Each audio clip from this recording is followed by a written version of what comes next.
सरोजिनी नायडू भारत की पहली महिला राज्यपाल और भारतीय स्वतंत्रता संग्राम की प्रमुख नेता थी। वे एक उत्कृष्ट कवयित्री, समाज सुधारक और राजनेता थीं। उनकी कविताओं और ओजस्वी वाणी के कारण उन्हें भारत कोकिला कहा जाता था।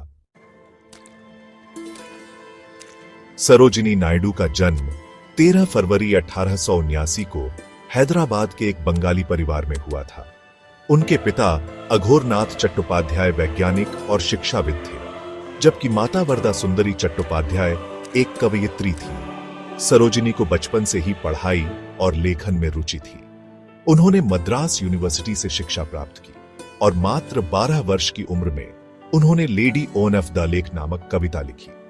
उनकी प्रतिभा को देखते हुए उन्हें उच्च शिक्षा के लिए इंग्लैंड भेजा गया, जहां उन्होंने किंग्स कॉलेज, लंदन और बाद में कैम्ब्रिज के गिरटन कॉलेज में अध्ययन किया।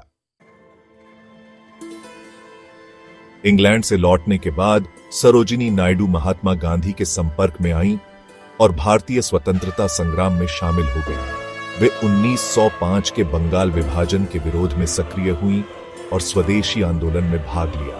1915 से 1918 के दौरान उन्होंने पूरे भारत में घूम घूमकर महिलाओं को स्वतंत्रता संग्राम में भाग लेने के लिए प्रेरित किया। वे 1919 में जलियांवाला बाग हत्याकांड के बाद अंग्रेजों के खिलाफ संघर्ष में और सक्रिय हो गईं। 1925 में उन्हें भारतीय राष्ट्रीय कांग्रेस (INC) की अध्यक्ष चुना गया। वे इस पद पर पहुंचने वाली पहली भारतीय महिला बनी। 1930 के सविनय अवज्ञा आंदोलन में उन्होंने महत्वपूर्ण भूमिका निभाई और गांधी जी के साथ दांडी मार्च में भी शामिल हुई। 1942 के भारत छोड़ो आंदोलन में उन्होंने भाग लिया और गिरफ्तार कर ली गई। वे कई बार जेल गईं, लेकिन उनके हौसले कभी नहीं टूटे। भारत की स्वतंत्रता के बाद उन्हें उत्तर प्रदेश का पहला राज्यपाल नियुक्त किया गया। वे पहली भारतीय महिला थीं जिन्होंने राज्यपाल पद संभाला। सरोजिनी नायडू केवल एक स्वतंत्रता सेनानी ही नहीं, बल्कि एक महान कवयित्री भी थीं। उनकी कविताओं में भारतीय संस्कृति, प्रकृति और नारी शक्ति का सुंदर चित्रण होता था। उनकी प्रमुख काव्य कृतियां हैं: 1. द गोल्डन थ्रेशहोल्ड, जो 1905 में प्रकाशित हुई थी। 2. द बर्ड ऑफ टाइम, जो 1912 में आई। और 3. द ब्रोकन विंग, जो 1917 में प्रकाशित हुई। सरोजिनी नायडू का निधन 2 मार्च 1949 को लखनऊ में दिल का दौरा पड़ने से हुआ।